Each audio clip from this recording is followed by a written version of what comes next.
মেটলৈ স্বাগতম মই অভিলাষ আৰু লৈ আহিছো এটা গুৰুত্বপূৰ্ণ খবৰ কংগ্ৰেছৰ অন্যতা মিছা ফাদিল হৈছে স্পষ্ট হৈছে এই কথা কংগ্ৰেছে জাৰি কৰা ৰিনিকি ভূঞা শৰ্মাৰ ইজিপ্তৰ পাছপোৰ্ট ভুৱা বৰ্তমান সময়ত এই কথা স্পষ্ট হৈছে ইজিপ্তৰ দূতাবাসে ভাৰতৰ কেন্দ্ৰ চৰকাৰক এই কথা স্পষ্টকৈ জনাইছে আৰু বৰ্তমান কংগ্ৰেছে যিসমূহ অভিযোগ উত্থাপন কৰিছিল সেই সকলো অভিযোগ বৰ্তমান ভুৱা প্ৰমাণ হৈছে তাৰ সমান্তৰালকৈ কংগ্ৰেছৰ যিসমূহ অভিযোগ সেই অভিযোগৰ বৰ্তমান সময়ত কোনো অস্তিত্ব নাই এই কথাও স্পষ্ট হৈ পৰিছে আৰু এই সন্দৰ্ভত লৈ আহিছো সবিশেষ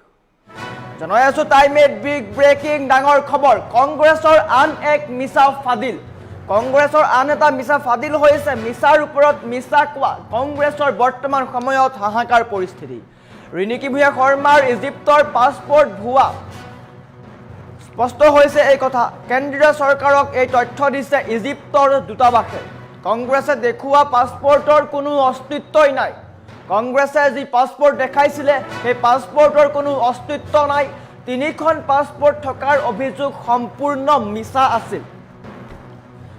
কংগ্ৰেছে ভুৱা কাগজ জালিয়াতিৰে ৰাইজক বিপথে পৰিচালিত কৰাৰ চেষ্টা চলাইছে কংগ্ৰেছে ভুৱা কাগজ দি এনেকুৱা কাণ্ড কৰিছে ইজিপ্তৰ ঘোষণাৰ পিছতেই তীব্ৰ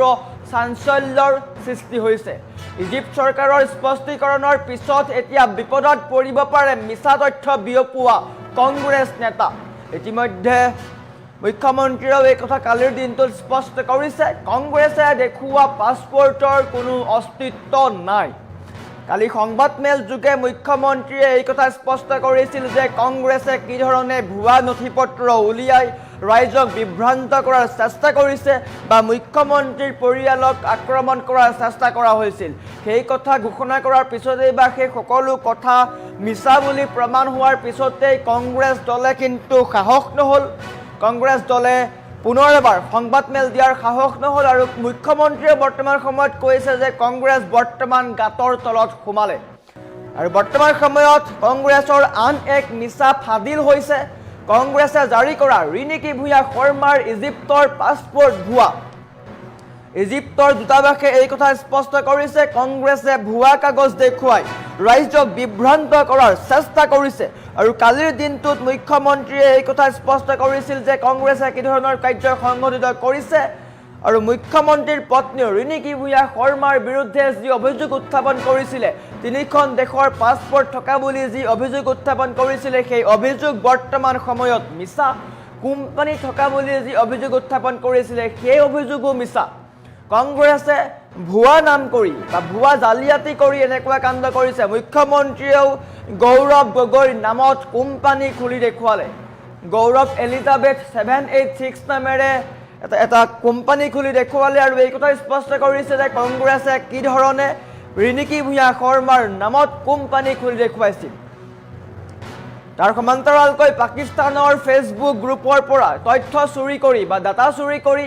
মুখ্যমন্ত্ৰীৰ পত্নী ৰিনিকি ভূঞা শৰ্মাৰ নাম দিয়াৰ চেষ্টা কৰিছিল আৰু সেই চেষ্টাও বিফল হ'ল আৰু আজিৰ দিনটোত এটা কথা স্পষ্ট হৈ পৰিছে যে ইজিপ্ততো কিন্তু ৰিনিকি ভূঞা শৰ্মাৰ কোনো পাছপোৰ্ট নাই কংগ্ৰেছে দেখুওৱা পাছপোৰ্টৰ কোনো অস্তিত্ব নাই তিনিখন পাছপোৰ্ট থকাৰ অভিযোগ সম্পূৰ্ণ মিছা আছিল ইজিপ্তৰ দূতাবাসে ভাৰতৰ কেন্দ্ৰ চৰকাৰক এই কথা স্পষ্ট কৰিছে কংগ্ৰেছে